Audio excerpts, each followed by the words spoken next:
A detonator and explosives were inserted into a hole in the rock, then covered with some dirt. The two men retreated to a safe distance, connected the fuse to a battery, twisted a switch, and pressed a red button. A loud explosion followed, shattering the rock instantly in a dramatic scene. This occurred in Idaho's Sawtooth Mountains, starting from an event earlier that morning. Due to a sudden change in weather, a creek had completely frozen over. Harry and Kid, local ranchers, were tirelessly breaking the ice to provide drinking water for their cattle. While this was a temporary solution, it was not sustainable. They needed a permanent solution. Kid remembered a nearby underground spring, which, as is well known, does not freeze. Upon reaching the site and digging through the moist ground, they saw spring water slowly seeping out. However, channeling this water to the ranch was a challenging task. They studied the terrain and brainstormed solutions. Soon they had an idea and sprang into action. They brought in an excavator to dig a trench and began constructing a dam. The work went smoothly until they encountered a large rock-blocking progress. The excavator couldn't proceed without removing it. They decided to blast the rock using explosives. After furiously hammering the rock with a pile driver, they quickly drilled a hole. What followed was the scene described at the beginning.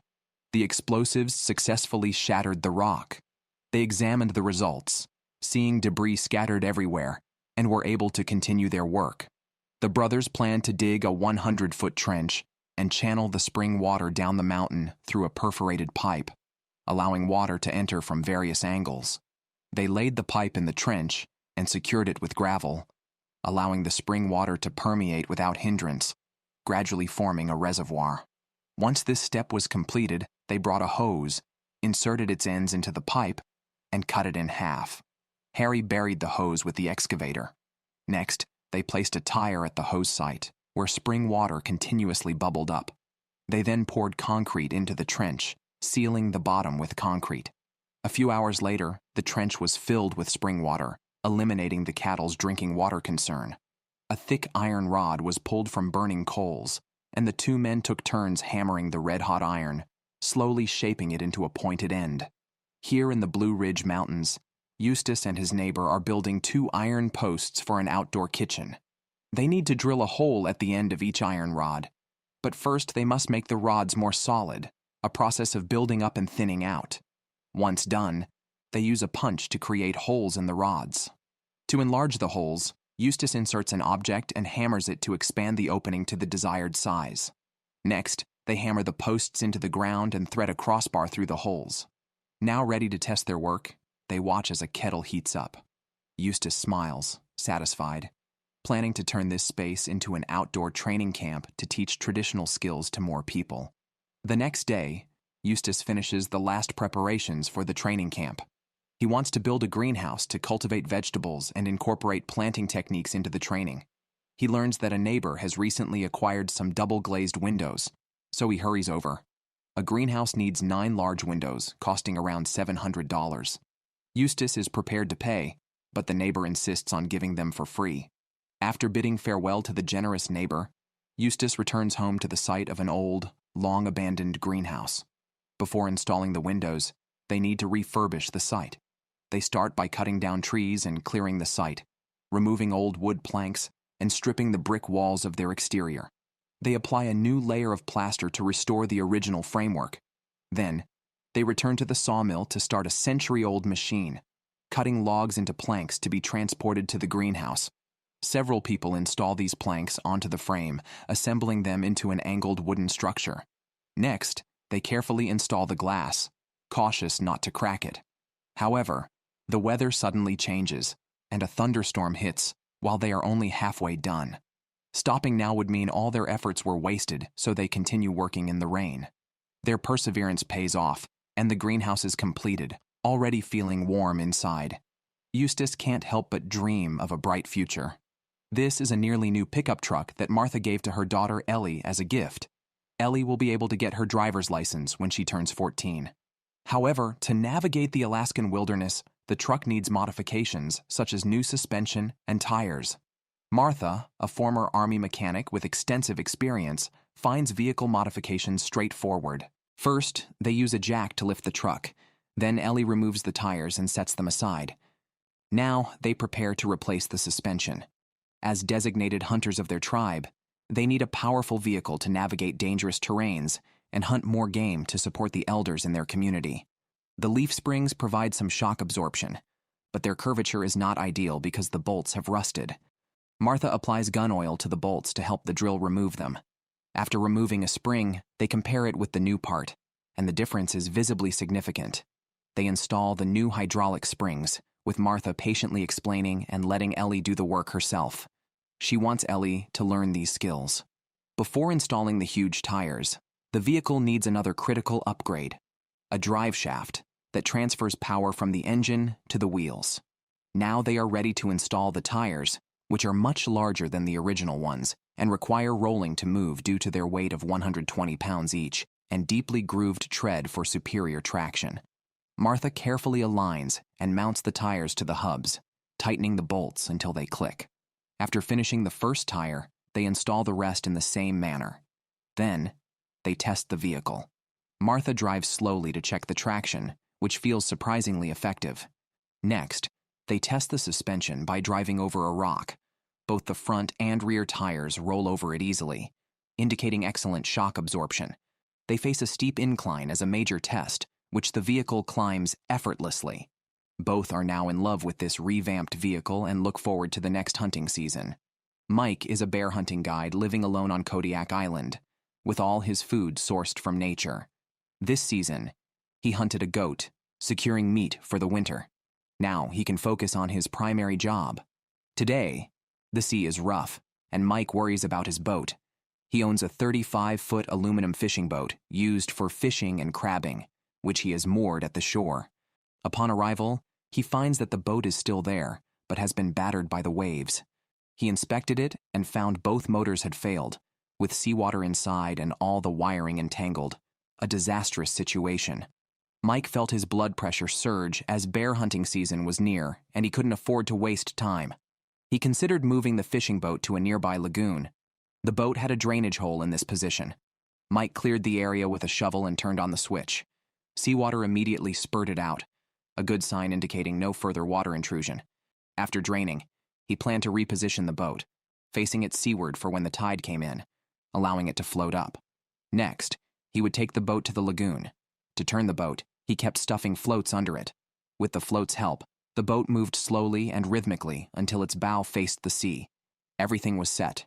He just needed the tide. After waiting, the tide began to rise. Mike arrived in his amphibious boat. The tide wasn't high enough yet, but he didn't want to wait and tried towing the fishing boat with the smaller one, which had only towed logs before. As the small boat moved slowly, the rope tightened and creaked, but the fishing boat didn't budge. Despite the small boat's efforts, it was like a toy compared to the large fishing boat. This method was ineffective. He then bought 3 barrels of fuel and asked for help to tow the boat.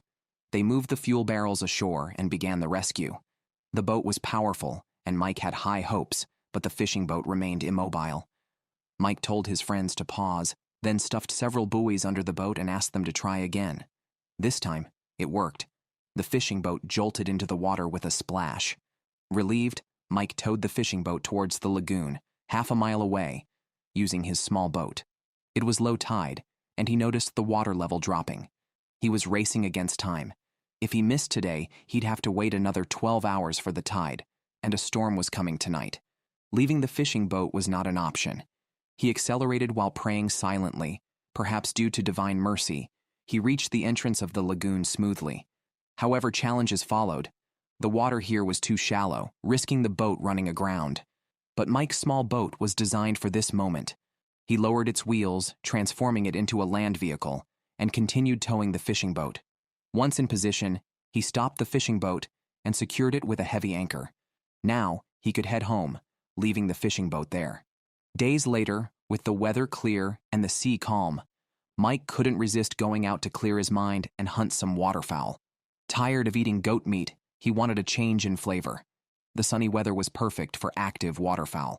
Kodiak Island is home to a wide variety of birds, and Mike hoped to catch a duck for dinner. Although many waterfowl were along the shore, Mike couldn't approach directly by boat due to local laws prohibiting boats from running over waterfowl. He had to park his boat upwind and approach on foot. Before Mike could move, The waterfowl were startled, causing all the birds to take flight in a spectacular scene. Mike watched the potential meal fly away. Undeterred, he continued patrolling, docking his boat and starting a foot search. With reduced noise, he spotted some waterfowl. However, his approach startled a group of birds, which flew off with a bang, leaving behind one injured but still alive bird struggling towards deeper water. Mike's expression changed instantly. He had to chase this prey by boat. In the wild, competitors like eagles could snatch it, or sea lions might swallow it whole. Unwilling to accept this, Mike set off immediately. Using his binoculars, he saw several seabirds darting by, but his prey had disappeared. Despite a bad feeling, his reluctance to give up made him keep searching the area. Eventually, he found the goose still alive. Mike decisively shot it, ending its suffering. This bird is called the emperor goose. Not only beautiful, but also with tender and delicious meat, making it a king among poultry dishes. However, due to their scarcity, Mike can only hunt one each season. Each time he savors it over several meals. Now, he is eager to return home. By evening, he finally arrives home, takes the emperor goose out of his backpack, and starts to butcher it. Mike is a bear hunting guide, and with bear season approaching, he will be very busy. Now is a critical time to stock up on food. The breast meat is Mike's favorite part, and this goose is no exception. He slices off the breast meat, setting aside the rest for another dish. After cleaning, he puts it in a pot to cook with noodles and seasonings, planning to make a delicious soup. To enhance the flavor, he adds some mushrooms and chopped onions to the pot and simmers it on low heat. As time passes, a delicious aroma fills the air. Mike serves himself a bowl to taste. Although the noodles are hot, the flavor is excellent, perfectly chewy and well seasoned, exactly the kind of dish he loves. While enjoying his dinner, he looks forward to the hunting season. A man picks up a stone and throws it at a huge brown bear to make sure it is dead. This bear, significantly large, is rightly the king of beasts in this region. This dramatic scene unfolds on Kodiak Island in southern Alaska, where Mike works as a bear hunting guide. With spring blooming, the eagerly awaited bear season arrives, and over 3,000 brown bears wake from hibernation.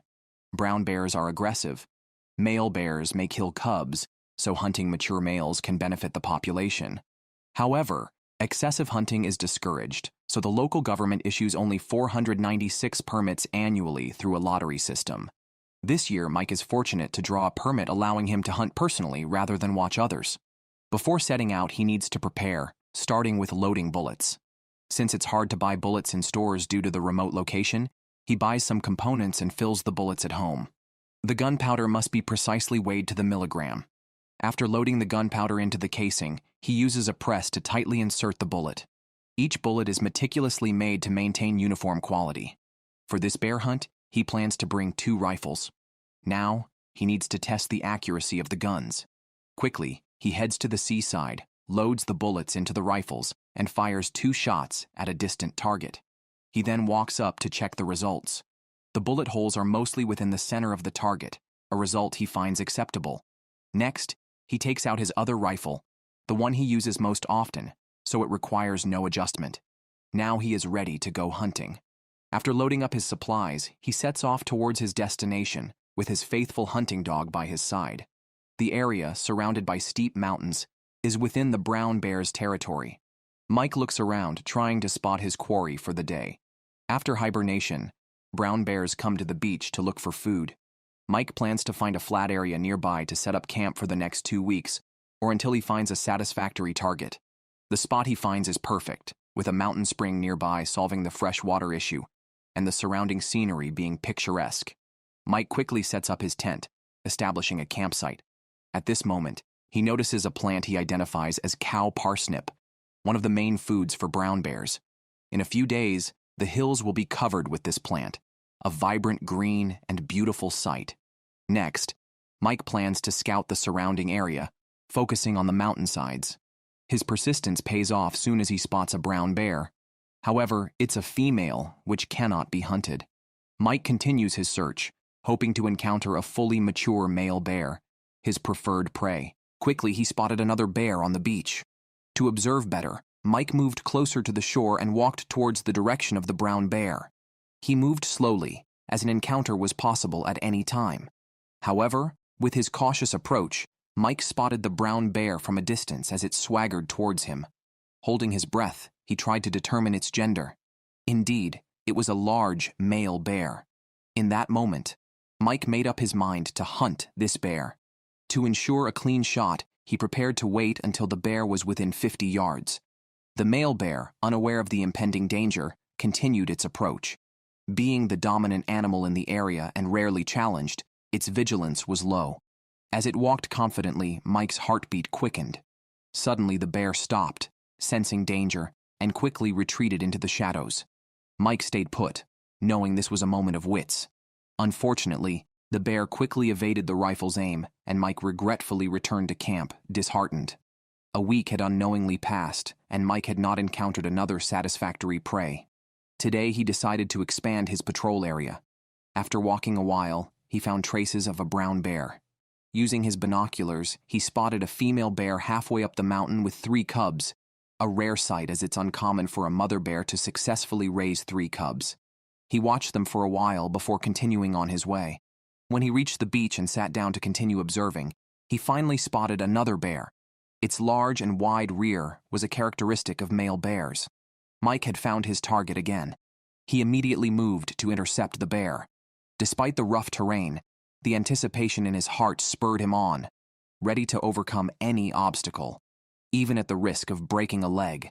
Suddenly, a strong wind began to blow on the mountain.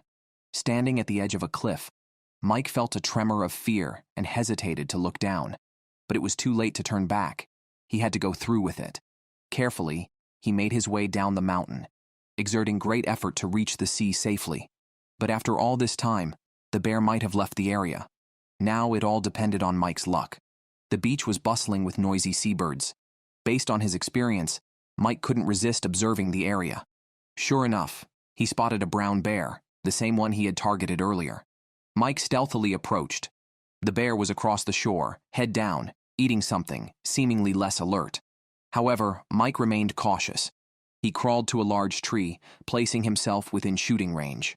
As the bear continued to approach, increasing the chances of a successful shot, Mike waited until the bear stopped, then decisively fired his rifle.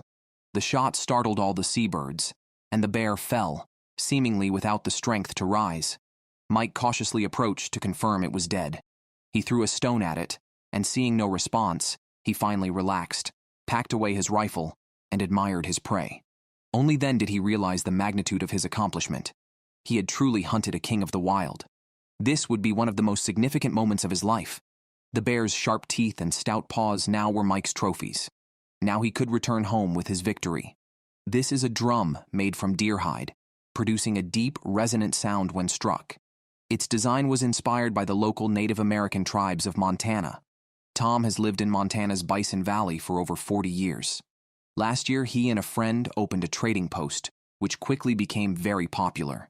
After preparing throughout the winter, the trading post was now stocked with various goods. In a few days, they planned to start a new trading session. However, Tom wanted to add more unique items to his inventory. He enlisted his brother Jake, and the two set out to make a pair of primitive drums. The drum frames were carved from a century-old tree, with their centers cleaned out. The design was simple, but the craftsmanship was intricate. They used muskrat fur, trimming it and affixing it to the top edges of the drums, then covering it with raw deer hide to enhance the sound quality. This deer hide comes from an early winter hunt and was initially treated to darken it. To make it soft and flexible, Tom soaked it in water overnight. Now, he cuts thin strips from its edges to use as braiding cords. But before that, they need to drill several holes in the side of the drum, and using an electric drill makes this task much easier. Although Tom values primitive methods, he keeps up with the times and occasionally uses modern tools. The deer hide is twisted into tight cords. Tom threads them through the holes, creating a cross-shaped handle that makes it easier to lift the drum. As the cords dry, they will tighten, making the drum easier to hold. Next is the installation of the drum head, which must be free of holes, so selecting high-quality parts of the hide is essential. Tom stretches the deer hide tightly over the frame and sews it meticulously along the edges. To ensure a crisp sound, the hide must be compact, so it is firmly secured while sewing. Once the hide dries, it will shrink, making the drumhead very tight. This type of primitive drum can sell for $500. Now that Tom has finished installing the drumhead, it's Jake's turn with the larger drum. This drum requires deer hide on both sides, giving it a deep and heavy sound. The same raw hide is used as cords, tightly securing the two pieces of hide to the drum through an alternating weaving pattern. When played, it produces a beautiful sound. However, the project is not yet complete. They bring out some paint to draw patterns on the drumheads, a traditional method that adds to the drum's primitive appearance. The black particles are ground charcoal, and the thick yellow liquid is glue made from boiling hide. Mixing these creates a sticky black paint. Tom starts drawing meticulously. Despite being nearly 80, his hand is steady. He is painting a black bear, while Jake is drawing a bison. Soon, a lifelike black bear appears, looking formidable, and Jake completes his bison, which seems ready to charge. Both men laugh together, amused by the next interesting part of the project. They take a bison's reproductive organ, stretched and dried, and cut it to a specific length. They punch a hole in one end and attach a string for hanging on the wall, while the other end is wrapped in bison fur. This creates a drumstick that produces a crisp sound when used to strike the drum. The two were heading to the trading post when Nancy and Connie arrived first, bringing some products to display on the shelves. Now, the trading post was filled with a wide variety of goods, reflecting their hard work. Just then, the sound of drumming came from outside as Tom and Jake entered, each carrying a drum, and placed them on the shelves. Soon, Will also arrived, and they all looked forward to the grand opening in a few days. Now, it was time for them to head home. In the Blue Ridge Mountains, Eustace had set up an outdoor training camp but found himself short on firearms. He contacted a local itinerant merchant to purchase a gun. He examined a brand new rifle and was fairly satisfied, though he wanted to check other items. The rifle was a classic model, which Eustace knew well. He noticed the lens was a bit blurry, indicating it had been stored for a while. After careful consideration, Eustace decided to buy 2 rifles, but he had no money, only timber to trade. He took the merchant to see the logs he had stored and let him pick any. The merchant's expression was strained, but to facilitate the trade, he reluctantly chose one. Eustace took him to the sawmill, warned him about the sharp blades that could easily cut a person in half, and started the machine. He pushed a log onto the saw bench and began rhythmically cutting it into planks. The merchant loaded the planks onto his truck, remarking on the high quality of the wood, and concluded that the trade wasn't so bad after all. The deal was mutually beneficial, and the merchant left in high spirits. Eustace then adjusted the rifle's sights and fired several shots, very satisfied with its performance. With the 2 new rifles, he now had 6 firearms, enough to meet his teaching needs. Because the scope was blurry, Eustace decided to replace it with a new one.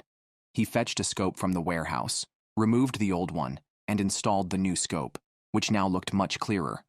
Eustace adjusted the sights while firing, continuously correcting the gun until he achieved a direct hit on the target. Now that he had the firearms, he needed a shooting range. Most importantly, he wanted to create targets out of steel. Soon after, he welded together a movable steel target from scrap metal. When hit, it emitted a loud bang, providing an exciting moment for beginners. Eustace then took the target into the woods and secured it. He ran to a distance to test it and hit the target with a single shot, the sound echoing crisply and loudly, exactly the result he wanted. This addition to his training camp would attract more apprentices eager to learn, prompting Eustace to envision a bright future. Wind power is an essential tool for survival in the wilderness. Josh, a ranch worker, moved his outpost cabin deep into the ranch to protect against wild animal attacks. However, due to the remote location, he lacked a power system. To improve his quality of life, he acquired wind turbine components from a friend. The ranch, located in Wyoming's Wind River Mountains, is home to over 600 American bison. With the calving season for the cows approaching in 2 weeks, Josh would soon be very busy, so he needed to prepare everything before then. Assembling the wind turbine was a demanding task, impossible for one person alone, so he called another worker, Nick, a welder with extensive manufacturing experience. The wind turbine consisted of 2 main parts, the head and the steel tower. First, they needed to erect the tower, but it required repairs since the harsh winters often brought strong winds that could easily topple an unstable structure. Nick re-welded some rivets and tightened the bolts, but found the tower's integrity was worse than expected. with a large crack at the point where the turbine head connected. This posed a risk of the head falling off. After examining it, Nick cut out the damaged section and prepared to replace it with new parts. Through their combined efforts, they successfully repaired the issue. Now, they needed to erect the tower. With the help of a crane, the tower was gradually raised to a vertical position. Josh watched anxiously, worried that any misstep could ruin their progress. Fortunately, they succeeded in the end. To secure the tower, they drove 4 iron stakes into the ground around it and connected them with cables. Next, they prepared to install the turbine head at the top of the 30-foot-high tower, aiming to align and secure it to the base. The drive system was only 2 inches wide, and threading it through the hole required some luck. Despite several attempts, they were unsuccessful. Nick then decided to climb up himself, but soon regretted it as he felt the biting cold at that height, and the turbine head kept moving, presenting constant danger. However, he had no choice but to persevere. With Josh's assistance, Nick slowly inserted the sensor system into the hole and secured it in place. He then quickly climbed down. The critical moment came when Josh had to release the crane from the turbine head without disturbing the turbine. Fortunately, everything went smoothly. They then brought over a saw blade and welded the sensor system to it. As the turbine rotated, the saw blade also turned. Seeing the turbine functioning correctly brought a satisfied smile to Josh's face. As a new day dawned in the Wind River Mountains, Josh continued to perfect the wind turbine system. He constructed a track by welding it and connecting it to the saw blade. As the blade rotated, it drove the track, creating a low-speed motor that generated electricity. Josh then wired it to the cabin. While he was wiring the cabin, a loud crash came from outside. Josh rushed out to find the turbine head on the ground, causing his vision to darken as his blood pressure soared. He had to call Nick again. They upgraded the base and used the crane to lift the turbine head once more. With Nick holding the ropes, Josh inserted the turbine head into the hole. Nick then did the precarious job of welding the base in place. The wind turbine was operational again, and this time it appeared much more stable. This was finally a sound structure.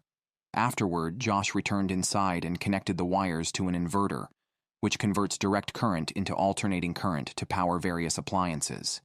He then connected the wires to a light bulb, flipped the switch, and the bulb lit up instantly. Josh laughed heartily, pleased to have set up a functioning electrical system. Just then, his wife Bonnie came to inquire about recent events. As they chatted, Josh continued working, securing an iron pin to the ceiling and hanging the light fixture on a chain from it. However, he felt it was too low, so he tried to hang it higher. Unfortunately, the fixture slipped from his hands and crashed to the floor. They exchanged looks of dismay, but fortunately, only the bulb was broken. Josh resecured the light cover, replaced the broken bulb, threaded the chain through a beam to shorten the distance and secure it better. Now, at the perfect height, he turned on the switch and the bulb lit up immediately. Then Josh reinforced the cabin roof to prevent leaks during rain, as the cabin was 150 years old and needed some repairs. They decided to fill in the gaps. Outside, they collected dry grass and cow hair, then filtered sand and mixed these materials into it, using water to blend everything evenly. Together, they started filling the gaps in the cabin. As time passed, they neared the completion of their work, with most gaps filled just as the weather began to worsen, hinting at an impending storm. After their busy day, it was time to enjoy life. Josh built a fire and they began preparing dinner. After some time, a delicious meal was ready. They ate heartily, savoring the wonderful flavors. Once full and satisfied, Josh started what could only be described as a personal concert, entertaining everyone present. It's wolf coat collar, it's getting buttoned up.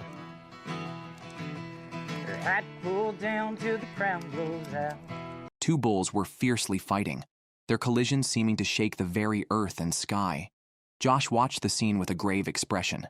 Although he was the guardian of the ranch, he dared not intervene. Nearby, a cow, crucially in the midst of calving, looked on in terror, occasionally glancing at the battle. Both bulls claimed paternity of the calf and fought fiercely for honor. Some onlookers cheered them on, fueling the fight. As the battle intensified, Josh had no choice but to drive over to stop them. The bulls fled with their tails held high, a sign of their anger. Josh shouted at them, which only angered a strong bull even more. It turned and glared at the approaching vehicle, its rage mounting. In this standoff, the brave would prevail. Josh needed to establish his authority and continued forward. The bull gradually backed off, realizing Josh was serious and was forced to retreat. Seeing the bull submit, Josh stopped pushing. He followed slowly, driving the combative bulls away from the herd, then returned to monitor the calving. The cow's mood had stabilized, but Josh remained vigilant. Typically, a bison would give birth within 30 to 45 minutes, a critical and dangerous time.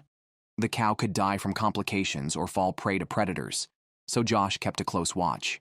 He was desperate, almost wishing he could physically assist in the birth. Perhaps his prayers helped as the cow successfully delivered the calf. Tragically, the calf appeared lifeless, causing Josh immense anxiety. He observed and softly called to the calf, hoping it would move. It showed no signs of life until, just as Josh felt all hope was lost, the calf suddenly moved. Thankfully, it was alive.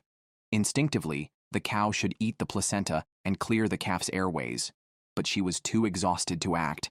Josh was about to intervene when the cow finally stood up, recovering her instincts. However, she licked the wrong spot, nearly suffocating the calf. Now, Josh had to step in. Just then, the cow finally cleaned the calf's head, saving it just in time. Josh breathed a sigh of relief. It had been a tense and thrilling process. Seeing the calf shakily stand up, Josh felt a wave of contentment wash over him. He silently vowed to ensure the healthy growth of these calves, feeling the weight of his responsibility. The birth of the calf meant new life on the ranch, with an addition of 200 calves, bringing the total to an impressive 800 plus. This number exceeded the ranch's capacity, so it was time to sell some of the adult bulls. Last year, the ranch had formed a partnership with a meat distributor, and today, Josh needed to select a 1-year-old bull to send to the distributor. Each bull in the herd had its purpose. Those with superior genes were kept for breeding, while the others were sold. Josh used different colors to mark them accordingly. He took out a bow and arrows, each tip covered with a sponge. Approaching the herd, he dipped an arrow in yellow paint and aimed carefully before releasing it. The arrow flew straight and hit the target, startling the bull. The paint would remain on the bull for some time. Marking the calves was a risky process due to the protective nature of the adult cows within the herd. As one big sister cow took an aggressive stance, Josh didn't hesitate to run. He made it back to his vehicle just before the cow could charge, narrowly escaping danger. Seeing the dominant cow, Josh pulled out a gun and fired a shot into the air as a warning to the herd, asserting his authority. The gunshot calmed the agitated bison, allowing Josh to continue his work. He selected a few more calves and marked each one. These calves were the future breeding stock, and now the others could be sold. Starting today, these bulls would gradually be transported away. Gage, a ranch worker, was tasked with helping Josh with this operation. After discussing their strategy, they began their efforts. Josh drove the jeep to herd the bison out of the grazing area, leaving behind a lucky few. Initially, things went smoothly, but soon a disturbance caused a bull to break through the fence, leading most of the herd to follow. Among them, a newborn calf was separated from its mother. Josh had to be careful not to approach hastily, as it could alarm the mother cow. While Josh was anxiously waiting, the mother cow returned to the enclosure. Then, Josh drove again, guiding them out through the main gate. Afterward, the two quickly repaired the fence and kept a young bull inside the enclosure. They then opened the trailer's gate and devised a path. Their next task was to herd the bull into the trailer. Once it entered, Josh quickly blocked the exit. The bull, somewhat agitated, tried to escape, but found no opportunity. Under Josh's stern commands, it reluctantly walked into the trailer. Gage immediately closed the trailer door, and they succeeded. Josh then set off for the meat processing plant, a port where primitive scenery and modern technology merged perfectly, located on the southern coast of Alaska. Martha's daughter, Ellie, is a descendant of a local ancient tribe. With the hunting season over, Martha planned to take Ellie to explore the origins of the Tlingit people, meaning people of the tides. Her ancestors were coastal natives who primarily ate seafood, including salmon, halibut, and shellfish. The two prepared to camp and quickly set up a tent on the shore. Next, they went to gather food. The Tlingit were skilled at collecting shellfish and turning them into delicious meals. The best time to gather clams was during low tide. They used specialized tools to dig them out of the ground, much like digging for potatoes. This method proved effective. Martha dug up the first clam, followed by Ellie. Digging for clams was an enjoyable process, but they couldn't let their guard down, as many predators roamed the wild. Martha reminded her daughter to always be watchful. In early spring, coastal areas are the first stop for brown bears coming out of hibernation, hungry and ready to attack any creature they encounter. After collecting enough clams, Martha started cooking. She removed the shells and cooked the clam meat with moose fat. Meanwhile, Ellie handled the shells, preparing to make traditional handcrafted ornaments. Martha enjoyed watching Ellie experience their ancestors' lifestyle, important for her growth. The clams were nearly ready when Ellie returned. She had cleaned the shells and punched 2 holes in each. Enticed by the delicious aroma, Ellie couldn't resist tasting it. The flavor was delightful. Soon they finished their lunch, satisfied with their meal. Martha took out a gift she had prepared for a long time, a blanket made from moose hide featuring Tlingit tribal patterns. She suggested her daughter wrap the shells around the pattern, which would shimmer in the sunlight and catch attention even from afar. Ellie used animal tendons as thread, soaking them in water to make them pliable. Martha then attached the shells to the blanket. In no time, she finished the work, and the blanket looked stunning. Draped over her, Ellie seemed like a dazzling fairy in the wind. At this moment, Ellie received her ancestors' approval and became a true Tlingit. In Montana's Bison Valley, 2 elderly men with graying beards each caught a turkey and were swiftly plucking the feathers. They had been at it for a while. Tom had settled here for 40 years, and with spring approaching, it meant the hunting season was nearing its end. Tom wanted to seize the last opportunity to hunt delicious turkeys to improve their meals at home. After waiting a while, his brother Jake finally arrived, and they set off together. The turkeys lived about 60 miles away. After some time, they reached their destination. Each carrying a shotgun, they entered the woods. An adult turkey can weigh up to 20 pounds, enough for a hearty meal. The best way to find turkeys is to lure them out, as they have keen vision and can spot hunters from a distance. So, the brothers hid behind trees and used a special tool that mimicked the call of a hen, hoping to attract real turkeys. The method worked well. Turkey calls echoed from afar, and their eyes lit up. The turkeys were likely on their way. To prepare for their arrival, Tom and Jake set up a scene. They placed 2 turkey decoys, 1 male and 1 female. Tom's strategy was simple. He wanted to exploit the male turkey's jealousy to agitate the approaching turkey. They also stretched a black cloth between 2 small trees to serve as a barrier, then hid behind it and covered their faces with veils. After loading their shotguns, they were ready, just waiting for the turkey to arrive. Tom periodically waved the tool in his hand, continuously enticing the turkeys. It was a test of patience. After a while, several turkeys finally appeared in their sight. The men stared intently as the turkeys looked around, slightly confused and sensing something was amiss. Before they could act, the turkeys scurried behind a hill. The men continued to wait patiently until the turkeys reappeared in an ideal position. They immediately raised their guns and fired simultaneously after 3 seconds, each hitting their target. They then walked forward to check their prey and found the turkeys dead. Delighted, they carried the turkeys back to their truck and started plucking the feathers. This season, Tom had a bountiful harvest and was very satisfied with this perfect ending. A beehive had been severely damaged, with a large number of bees lying on the ground. They were brave defenders of their home, but unfortunately, they encountered a bear. This was in the mountains of Montana, where black bears had just awakened from hibernation, ravenous and ready to eat anything. The Clark brothers were professional beekeepers, and now a bear had targeted them. Consequently, they had to call in a professional. Jake was a lion hunter, responsible for driving mountain lions away from ranches. Although this time the target was a black bear, it was no problem for his brave and skilled hunting dog team. Jake opened the dog door, and the hounds rushed out, already desperate for action. The scent of the black bear in the air spurred them to run at full speed. Jake followed behind, carrying a rifle as solid support for the hounds. Black bears, unlike mountain lions, which are agile and focused on escaping without engaging with the hounds, can be more fierce and might stop to fight back. Therefore, Jake brought his strongest lineup of dogs. After tracking for a while, he spotted a black bear. Although the hounds had noticed it, they did not rush in. Concerned for the safety of his dogs, Jake quickly ran over. The hounds had already assembled 5 members and chose to charge together. The bear, caught off guard, took off running, and the chase began. Jake was frantic as the black bear backed against a willow tree and chose to fight back desperately. He loudly called for the hounds to pull back and not to engage there.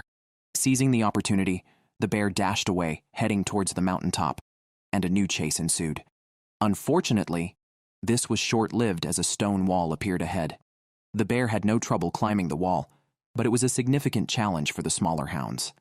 By the time Jake caught up, he found the hounds somewhat at a loss, having lost track of the bear. He climbed along the crevices and coached the dogs on how to climb. The smarter, more experienced dogs managed to get on top, but the younger puppies needed Jake's help. He stood halfway up the slope, calmly handling the situation, and eventually got all the hounds up the mountain. They continued the pursuit.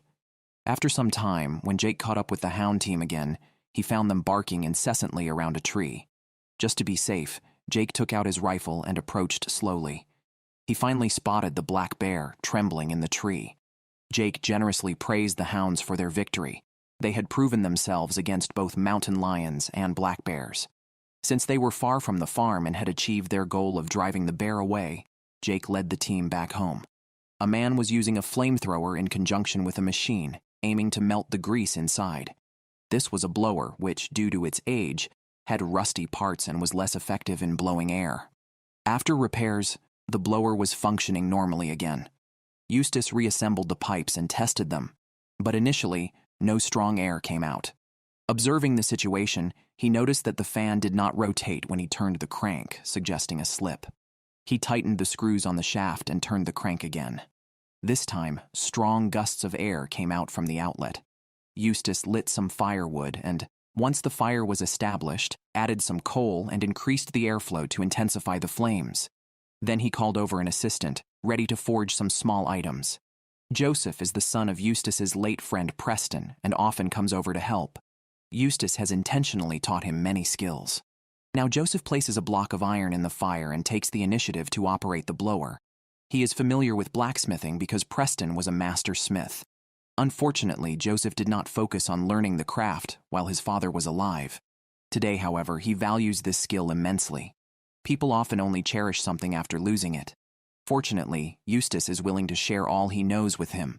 The two start by forging the iron, which is a shaping process. Rhythmic hammering makes the work more efficient. When the iron cools, it needs to be reheated while cooling other parts concurrently. They continue hammering, repeating this process until the iron block is split in two. Then each takes half and continues to hammer it, gradually shaping it into a curved form that fits perfectly around a finger. However, the forging process isn't over yet. The edges need to be hardened, which involves a quenching process. Eustace pours some vegetable oil into a barrel. The principle of quenching is to immerse the hot iron into the oil for rapid cooling, which hardens the steel. After quenching, Eustace carefully wipes it down. Now, they can test the result. They've made a fire striker. Striking it against flint produces sparks to start a fire.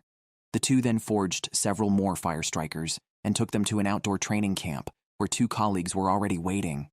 Thanks to their help, Eustace was able to successfully start the training camp this year. These fire strikers are gifts for them, and everyone is filled with hope for a bright future.